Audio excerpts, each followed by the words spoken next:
नमस्कार मित्रों, आप सबका हमारे इस क्लास में स्वागत है। और आज हम आपको अपने इस क्लास में शब्दालंकार के अंतर्गत आने वाले तीसरे अलंकार के रूप में श्लेष अलंकार लेकर के उपस्थित हुए हैं। इसके पहले हमने आपको शब्दालंकार के अंतर्गत आने वाले दो अलंकारों को पढ़ाया है, जिसमें पहला अलंकार पढ़ाया था अनुप्रास अलंकार, दूसरा यमक अलंकार, और आज उसी क्रम में हम यानी श्लेष अलंकार लेकर के उपस्थित हुए हैं। तो आइए हम देखते हैं श्लेष अलंकार है क्या, उसकी परिभाषा क्या है और कहाँ पर श्लेष होता है। देखिए, श्लेष शब्द श्लिष्ट से बना है, जिसका शाब्दिक अर्थ ही होता है चिपका। चिपका मतलब जहाँ पर किसी एक शब्द के यानी एक से अधिक अर्थ निकाले जाते हैं, वहाँ पर क्या होता है, श्लेष अलंकार होता है। ठीक, तो आइए पहले हम श्लेष अलंकार हेडिंग के रूप में देखते हैं। ठीक है, तो ये क्या देख रहे हैं, पहले हम देख रहे हैं क्या, श्लेष अलंकार। श्लेष अलंकार, श्लेष अलंकार।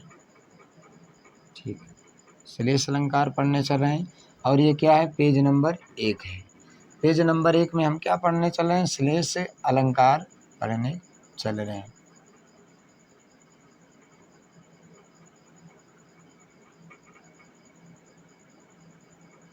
अलंकार, अब श्लेष अलंकार के पहले हम क्या देखें। देखिए, पहले समझ लो, श्लेष शब्द श्लिष्ट से बना है, श्लिष्ट से, और श्लिष्ट का शाब्दिक अर्थ होता है चिपका हुआ, चिपका हुआ। ये पहले आप व्यवहारिक रूप में समझ लीजिए, सामान्य शब्दों में। श्लेष शब्द किससे बना है, श्लिष्ट से बना है, और इस श्लिष्ट का शाब्दिक अर्थ क्या है, चिपका हुआ। ठीक है, यानी चिपका हुआ का मतलब ये नहीं है कि उसी में चिपका है, कहने का मतलब ऐसे शब्द जिसके हम क्या है, एक से अधिक अर्थ निकाल सकें, यानी चिपके हुए अर्थ, यानी उसमें जो छिपा हुआ भाव है, उस भाव के आधार पर हम उसके क्या एक से अधिक अर्थ समझ सकें, वहाँ पर कौन सा अलंकार, वहाँ पर श्लेष अलंकार। ठीक, तो आइए पहले हम श्लेष शब्द का आर्थिक यानी क्या समझ लिए हैं, शब्द समझ। ठीक,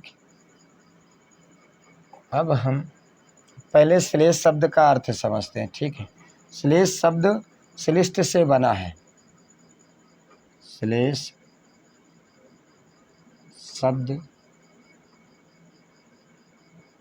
श्लिष्ट से बना है, श्लिष्ट से बना है। ठीक, जिसका अर्थ होता है यानी चिपका हुआ। ठीक है, श्लिष्ट से बना है जिसका अर्थ होता है, ठीक है, होता है चिपका हुआ, चिपका हुआ। जिसका अर्थ क्या होता है, श्लेष जो शब्द है वो श्लिष्ट से बना है, जिसका अर्थ होता है चिपका हुआ। परिभाषा देखिए इसकी क्या है, श्लेष अलंकार की परिभाषा देख लेते हैं क्या हो सकती है। तो श्लेष अलंकार की परिभाषा देखिए, जहाँ पर किसी एक शब्द के, जहाँ पर किसी एक शब्द के, ठीक है, जहाँ पर किसी एक शब्द के एक बार प्रयोग, ठीक है ना, एक बार प्रयुक्त होने पर, वही प्रयोग या प्रयुक्त होने पर, प्रयुक्त होने पर एक से, प्रयुक्त होने पर, सॉरी, प्रयुक्त होने पर, ठीक है, प्रयुक्त होने पर एक से अधिक अर्थ निकाले जाएं, यानी क्या है, प्रयुक्त होने पर उस शब्द के, प्रयुक्त होने पर उस शब्द के एक से अधिक अर्थ निकाले जाएं या निकलते हैं, ठीक है, निकाले जाएं वहाँ, निकाले जाएं वहाँ श्लेष अलंकार होता है। वहाँ कौन सा अलंकार? श्लेष अलंकार होता, वहाँ पर कौन सा अलंकार होता है? वहाँ पर श्लेष अलंकार होता है, ठीक है। यानी वहाँ पर कौन सा अलंकार होता है? श्लेष, मतलब जहाँ पर किसी एक शब्द के एक बार प्रयोग होने पर यानी उसके क्या है, एक से अधिक अर्थ निकाले जाए, वहाँ पर कौन सा अलंकार होता है? वहाँ पर श्लेष अलंकार होता है, ठीक। अब इसके हम उदाहरण से इसको क्लियर कर लेते हैं, ठीक। यानी इसके उदाहरण से इसको हम क्लियर कर लेते हैं। तो उदाहरण हम पहले समझ लेते हैं कौन कौन से, ठीक। उदाहरण में हम पहला उदाहरण देखते हैं क्या? चिर जियो जोरी जुरे क्यों न सने गंभीर। लिखिए, यानी क्या है? चिर जियो, ठीक है, जोरी जुरे,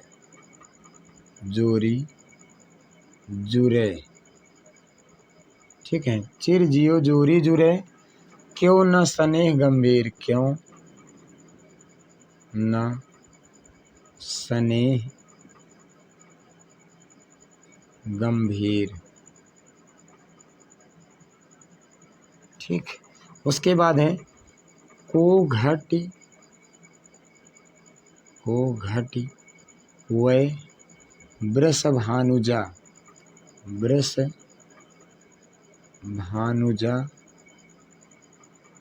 को घटी वै वृषभानुजा, ठीक। वो वै हलधर के वीर, वै हलधर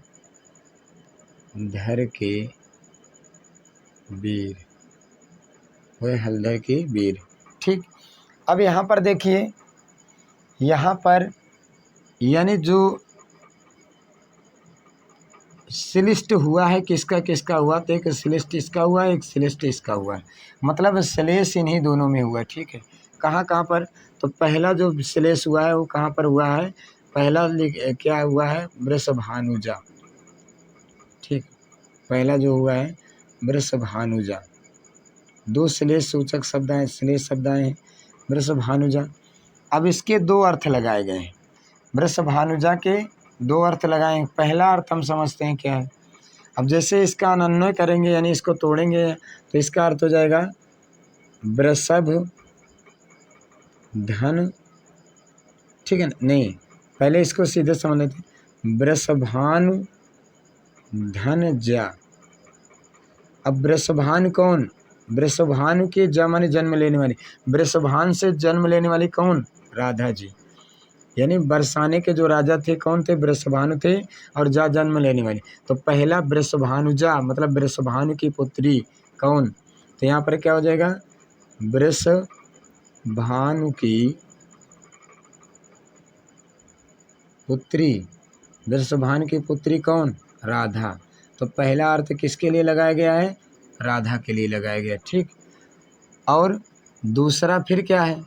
वृषभ धन अनुजा, ठीक। इसको कह लीजिए वृषभ धन अनुजा, अनुजा माने छोटी, ठीक।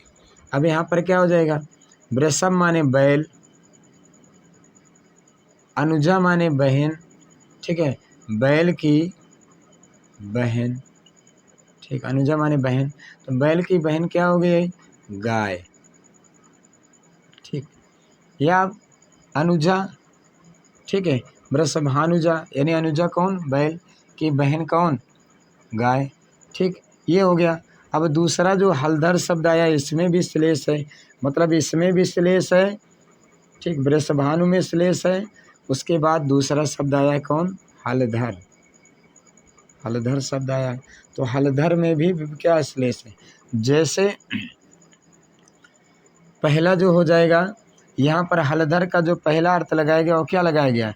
हलधर के वीर कौन?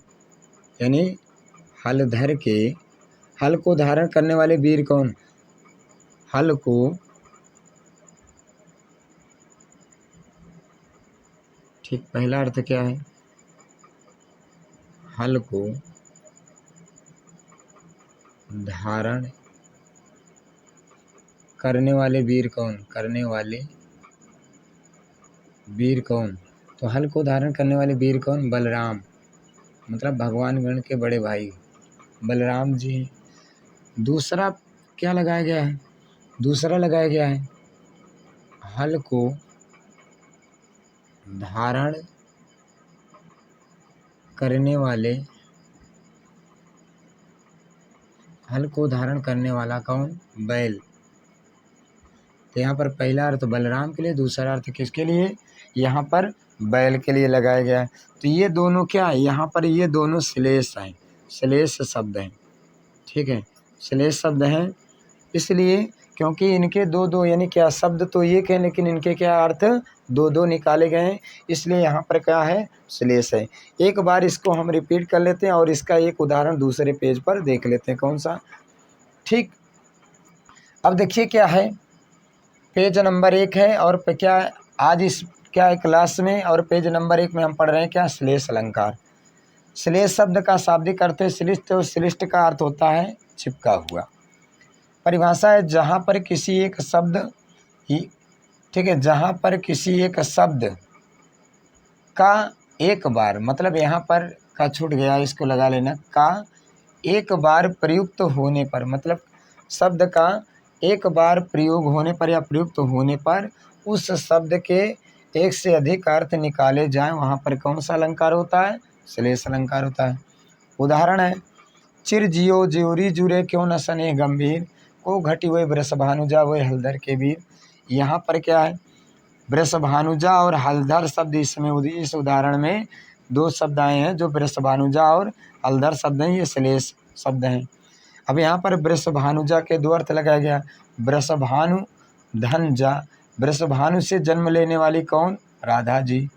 और वृषभ धन अनुजा, गाय, यानी क्या? वृषभ माने बैल होता है, अनुजा माने क्या? बहन होता है।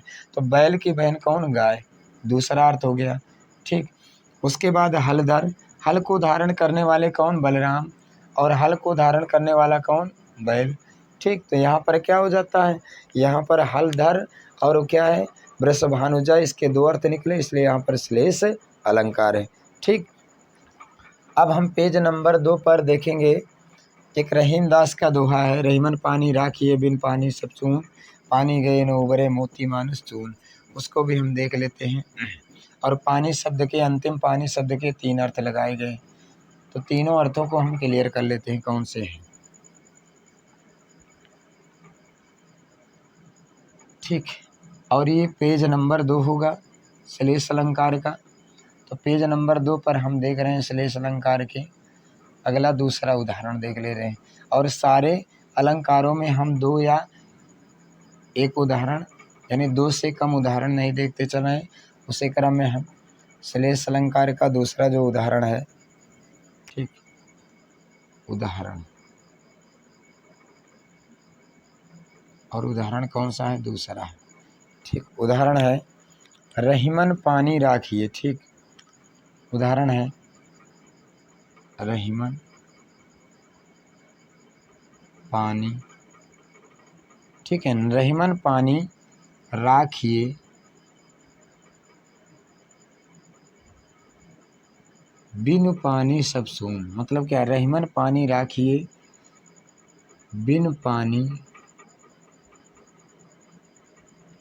सब सून। ठीक, पानी गए गए ना उबरे मोती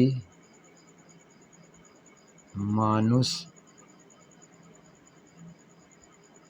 चून। ठीक, ये तो रहीम दास का दोहा है। अब रहीम दास ने इसमें क्या क्लियर किया है? उबरे या उबरे एक ही बात है। ठीक, मोती मानुष चून। ठीक, अब यहाँ पर पानी शब्द 3 बार आया है, देख लीजिए पानी शब्द, लेकिन इसमें अर्थ नहीं निकालेगी, इसमें श्लेष नहीं है। ठीक, वो वाक्य की पूर्ति, लेकिन श्लेष इसमें है। ठीक, इसके 3 अर्थ लगाए गए, यानी अंतिम जो तीसरा पानी है उसके 3 अर्थ लगाए गए। तो यहाँ पर पानी शब्द के, यानी पानी शब्द में श्लेष हुआ। ठीक, यहाँ पर श्लेष हुआ है। अब श्लेष कैसे हुआ है? इसके 3 अर्थ लगाए गए हैं, ठीक है। इस पानी के 3 अर्थ लगाए गए हैं। पहला कौन सा है? ठीक, इस पानी में 3 अर्थ लगाए गए हैं। तो पहला जो अर्थ इसमें लगाया गया है वह लगाया गया है क्या? इसके 3 अर्थ लगाएंगे। इसको ऐसे सीधे देख लेते हैं कि पानी शब्द के 3 अर्थ लगाए गए हैं। इसको सीधे ऐसे क्लियर करते हैं।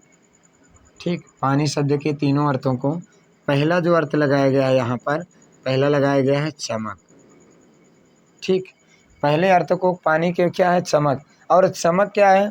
यानी मोती के पक्ष में। यानी चमक जो अर्थ क्लियर किया गया है किसके पक्ष में? मोती के पक्ष में। ठीक है, मोती के पक्ष में क्लियर किया गया है। जैसे पानी, देखिए पानी क्या है? जब किसी तिनके पर पड़ा रहता है यानी टंगा रहता है या उसी पर रुका रहता है और सूर्य की सुबह की सुंदर किरण पड़ती है तो मोती की तरह क्या होता है? वो चमकता है। ठीक, तो यहाँ पर चमक जो है वो किसकी तरह है? मोती की तरह है। ठीक है, मोती के पक्ष में लगाया गया है। क्लियर। उसके बाद दूसरा जो अर्थ यहाँ पर क्लियर किया गया है वो क्लियर किया गया प्रतिष्ठा के रूप में, सम्मान, प्रतिष्ठा। ठीक है, और प्रतिष्ठा के लिए तो प्रतिष्ठा के संबंध में क्या है? मनुष्य के पक्ष में है। अगर प्रतिष्ठा के क्या है? मनुष्य के पक्ष में है। ठीक, ये अर्थ लगाया जाए। यानी जैसे प्रतिष्ठा माने क्या? सम्मान। अगर किसी व्यक्ति का चरित्र या सम्मान एक बार चला जाता है, उसे चाहे क्या मोतियों का हार पहना दो तो उसका सम्मान वापस लौट के नहीं आता। और जिस पुरुष या महिला का एक बार चरित्र चला गया उसको चाहे क्या है? यानी क्या मोतियों का कितना भी क्या है? बड़े से बड़ा हार पहना दीजिए लेकिन उसका सर सदैव झुका रहता है। ठीक, तो वही क्या है? प्रतिष्ठा के अर्थ में। जिसकी पानी चली गई मतलब यानी जिसकी इज्जत ही चली गई। ठीक, उसके बाद अगला क्या है? तीसरा क्या है इसमें? और तीसरा जो लगाया गया है वह लगाया गया क्या है? जल के संबंध में। और जल अर्थ लगाया गया है। और यह क्या है? यानी क्या? आटे के पक्ष में। मतलब क्या है? आटे के पक्ष में। आटे के पक्ष में का मतलब गीला करने में। ठीक है, आप यहाँ पर कह लीजिए गीला करने के संबंध, गीला करने, ठीक है ना, गीला करने के पक्ष में। ठीक, तो यहाँ पर पानी शब्द में श्लेष है और पानी के 3 अर्थ लगाए। पहला क्या? चमक, दूसरा प्रतिष्ठा, तीसरा जल। ठीक, तो यहाँ पर क्या हो गया? ये पेज नंबर 2 है। ठीक, पेज नंबर 2 पर हमने श्लेष अलंकार का दूसरा उदाहरण देखा। और दूसरे उदाहरण के रूप में हमने क्या देखा है? दूसरे उदाहरण के रूप में हमने एक रहीम का एक दोहा देखा है। और दोहा क्या है? रहीमन पानी राखिए बिन पानी सब चून, पानी गए न ऊपरे मोती मानुष चून। यहाँ पर इसमें पानी शब्द 3 बार आया है। तो पहली पंक्ति में जो पानी आया है उसके वो क्या? उसमें श्लेष नहीं है। अंतिम पंक्ति में जो पानी शब्द आया है उसमें श्लेष है, क्योंकि उस पानी शब्द के 3 अर्थ लगाए गए। पहला चमक के रूप में, दूसरा प्रतिष्ठा में के लिए और तीसरा जल के लिए। यानी क्या है? चमक यानी जल में जब सूर्य की सुंदर रोशनी पड़ती है तो मोतियों की तरह चमकता है। दूसरा पानी को चरित्र से आंका गया है। जैसे पानी निर्मल होता है उसी तरह मनुष्य का चरित्र भी निर्मल होना चाहिए, क्योंकि पानी गंदा होने के बाद यानी क्या? स्वच्छ तो हो सकता है, लेकिन चरित्र गंदा होने के बाद, प्रतिष्ठा जाने के बाद फिर वह स्वच्छ नहीं हो सकता। और तीसरा जो लगाया गया वह क्या? जल के संबंध में लगाया गया है। और जल यानी किसी को गीला करने के लिए या किसी को भिगाने के लिए या आटे को यानी क्या? गीला करने के लिए। तो यहाँ पर क्या हो गया? यहाँ पर जो है वह क्या है? यमक अलंकार क्लियर हो गया। अगले अलंकार यानी कि अगले क्लास में हम आपको जो है जो शेष बचे हुए हैं यानी जो शब्द अलंकार के अंतर्गत आने वाले अलंकार हैं उस पर हम अपना क्लास लेकर के उपस्थित होंगे। और यदि आपको हमारा यह क्लास पसंद आ रहा है तो आप हमारे चैनल ज्ञान गुरु हिंदी 97 को सब्सक्राइब करें, लाइक भी करें और कमेंट भी करें। जहाँ पर आपको समझ में नहीं आता है कमेंट भी करें। ठीक, धन्यवाद। अगली क्लास में हम आपसे फिर मिलेंगे। ठीक, धन्यवाद।